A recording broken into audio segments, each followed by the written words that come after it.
हवाबाजी की सनत जो है उसके मुतालिक जो एक खुशाइन बात है और एक खुशखबरी है पाकिस्तानियों के लिए। कराची, इस्लामाबाद और लाहौर एयरपोर्ट पे जो है वो इलेक्ट्रॉनिक गेट यानी ई गेट जो है अब हतमी मराइल में दाखिल हो चुका है। इस हवाले से बैरून मुल्क से माहिरीन की टीम ने जो है कराची का दौरा किया और यहाँ पर एक वर्कशॉप का इनेकाद भी किया गया। ई गेट्स बेसिकली एक सेल्फ सर्विस सिस्टम है जिसमें इमिग्रेशन का जो प्रोसेस है वो एक ऑटोमेटिक तरीके से अंजाम दिया जाता है।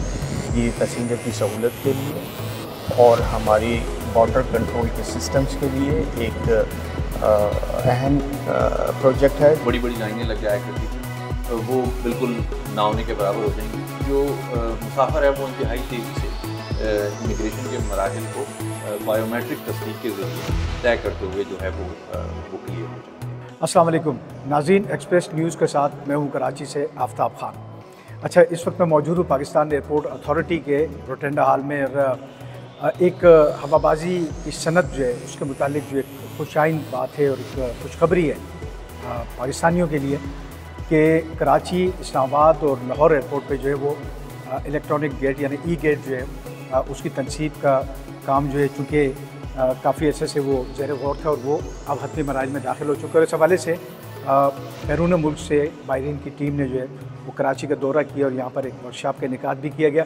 हमारे साथ मौजूद है अदनान साहब, एडिशनल डायरेक्टर हैं इंजीनियरिंग सर्विसेज के पाकिस्तान एयरपोर्ट अथॉरिटी।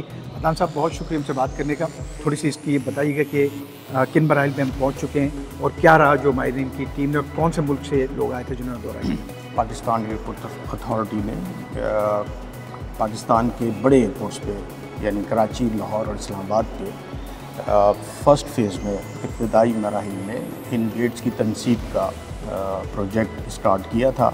पिछले साल सितंबर में हमने इस पे इब्तदाई काम शुरू किया और उसके बाद हमने एक दुनिया की मशहूर रिनाउंड फर्म जो कि M2P जर्मनी से ताल्लुक़ रखते हैं उनको इसके लिए इंगेज किया और उनके साथ हमने मिलके बहुत कम मुद्दत में इसके बुनियादी डिज़ाइन को, जो कि तीनों एयरपोर्ट्स के लिए है, उसको हमने तकमील तक पहुंचाया। और हाल ही में जर्मन एक्सपर्ट्स ने पाकिस्तान का विज़िट किया और हमारे साथ मिलके 3 दिन तक अपने स्टेक होल्डर्स के साथ वर्कशॉप्स की। तो ये ई गेट्स बेसिकली एक सेल्फ सर्विस सिस्टम है जिसमें इमिग्रेशन का जो प्रोसेस है वो एक ऑटोमेटिक तरीके से अंजाम दिया जाता है। ये पैसेंजर की सहूलत के लिए और हमारी बॉर्डर कंट्रोल के सिस्टम्स के लिए एक अहम प्रोजेक्ट है जिसमें पैसेंजर की फैसिलिटेशन मौजूद है, जिसमें पैसेंजर की ट्रैवलिंग एक्सपीरियंस उसकी एक बेहतरी की गुंजाइश मौजूद है। पैसेंजर के लिए एक टाइम सेविंग है क्योंकि इसके थ्रू आप फास्ट प्रोसेस के थ्रू इमिग्रेशन को एयरपोर्ट्स के ऊपर कंप्लीट कर सकते हैं। तकनीकी तौर पर हमारे जोग्राफिया के हिसाब से, हमारे एयरपोर्ट्स के हिसाब से इसमें क्या क्या चीज़ें रही है जिसको हल किया गया और ये इतना इसमें काफ़ी वक्त लग गया। तो देखिए, बुनियादी मकसद इस सिस्टम का ये है कि हमारा इमिग्रेशन प्रोसेस कॉन्टैक्ट लेस हो, यानी कि उसमें किसी ऑफिशियल के साथ पैसेंजर का आइडियली इंटरेक्शन ना हो। ये उस सूरत में मुमकिन है जब पैसेंजर का की सारी डॉक्यूमेंटेशन और उसकी बायोमेट्रिक डिटेल्स प्रॉपर हो। ये सिस्टम ऑटोमेटिकली आइडेंटिफाई करता है डॉक्यूमेंट्स को और पैसेंजर की आइडेंटिटी को, और अगर सारी वेरिफिकेशंस हो जाती हैं तो पैसेंजर को कोई ज़रूरत नहीं है किसी ऑफिशियल से रब्ता करने की। वो इन इलेक्ट्रॉनिक गेट्स के थ्रू इमिग्रेशन का प्रोसेस मुकम्मल कर सकता है।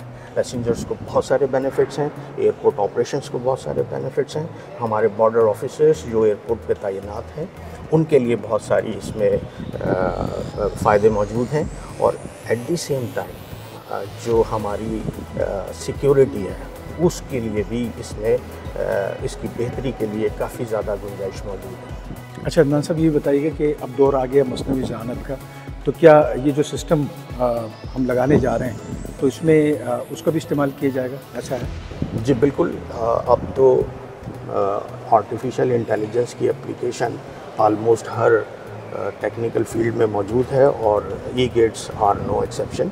इसके अंदर जो इनिशियल डिप्लॉयमेंट है उसमें हमने एक बेसिक इंफ्रास्ट्रक्चर को वहाँ पे इंस्टॉल करना है, बट ऑनवर्ड हमने इसको एक्सपेंड भी करना है और अपग्रेड भी करना है to align with the growing technology. अगर हम इसको एक्सपेंड करेंगे वहाँ पर भी एआई की एप्लीकेशन है, और अगर हम इसका स्टार्टअप की अगर हम बात करें, इनिशियल फेजेस की बात करें, तो वहाँ पर भी जब हम डॉक्यूमेंट्स को रीड करेंगे या डॉक्यूमेंट्स की वेरिफिकेशन करेंगे तो वहाँ पर भी एआई की एप्लीकेशन मौजूद है। तो इस टेक्नोलॉजी का, इस एप्लीकेशन का एडवांटेज ई गेट्स में लिया जाए। इस्लामाबाद एयरपोर्ट, कराची एयरपोर्ट और लाहौर एयरपोर्ट, इन तीनों के अगर हजम की बात करें, साइज़ की बात करें, तो एयरपोर्ट मुख्तलिफ है। तो कितने ई गेट्स लगाए जा रहे हैं? मोर देन 100 ई गेट्स तीनों एयरपोर्ट्स पे हम लगाएंगे, और ये ई गेट्स इंटरनेशनल पैसेंजर्स के लिए हैं, डिपार्चर के लिए भी हैं और अराइवल के लिए भी हैं। तो ये सारा सेटअप अगर आप मिला लें तो तकरीबन 100 से ऊपर ई गेट्स हमने वर्कआउट किए हैं, but to pinpoint the exact number of the E gates अभी हमने इसको डिफरेंट फैक्टर्स के साथ अलाइन करके फ़ाइनल करना है, जो कि हम जल्द ही इंशाल्लाह 1 हफ्ता 10 दिन में फ़ाइनल कर लेंगे। जैसे ही ये बुनियादी डिज़ाइन फ़ाइनल होगा, साथ ही में ये सारे फैक्टर्स भी फाइनलाइज हो जाएंगे। 2025 में क्या हम इस मरहले में खड़े होंगे कि तनसीब का काम शुरू हो जाए, और इस मनसूबे पर वक्त कितना लगेगा? देखिए, हम 2025 में काम हमारा शुरू नहीं होगा, लेकिन हम यकीनन 2026 में हम इसके कॉर्नर स्टोन को प्लेस करने की पोजीशन में होंगे, यानी कि हम साइट पे काम करने की पोजीशन में होंगे 2026 में।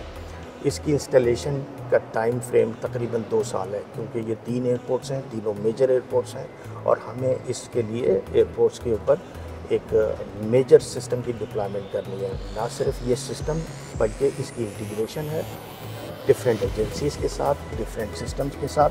तो दूसरी एजेंसीज़ का ऑन बोर्ड होना और उनको भी इक्वली हमारे साथ कोऑपरेट करना ज़रूरी है। तो ये सारे फैक्टर्स हैं जो इसकी सक्सेसफुल इम्प्लीमेंटेशन और टाइमली इम्प्लीमेंटेशन के लिए इम्पॉर्टेंट है। तो बट हमारी जो प्लानिंग है उसके हिसाब से काम के स्टार्ट होने के 2 साल बाद ये प्रोजेक्ट तीनों एयरपोर्ट्स पे कंप्लीट हो जाएगा। थैंक यू सो मच, बहुत शुक्रिया हमसे बात करने के। अदनान साहब थे हमारे साथ बात कर रहे थे, और अब मज़ीद जो है वो पैसेंजर फैसिलिटेशन के हवाले से हमारे साथ मौजूद है सैफुल्लाह खान साहब, जो कि एडिशनल डायरेक्टर है पब्लिक रिलेशन के। हम उनसे ही बात करेंगे कि वो भी हमें इस हवाले से बताएं। अच्छा सैफुल्लाह साहब, ये बताइएगा कि जिस तरह अभी अदनान साहब से हमारी बात हो रही थी ई गेट्स के हवाले से, तो पैसेंजर की जो बुनियादी सहूलियात है उस पर थोड़ी सा रोशनी डालेंगे कि माजी के मुकाबले में मुस्तकबिल में किस किस्म की सहूलियात जो मैसर आएंगी जो पैसेंजर है जो ट्रैवल कर रहे हैं पाकिस्तान से दुनिया भर के ममालिक के लिए।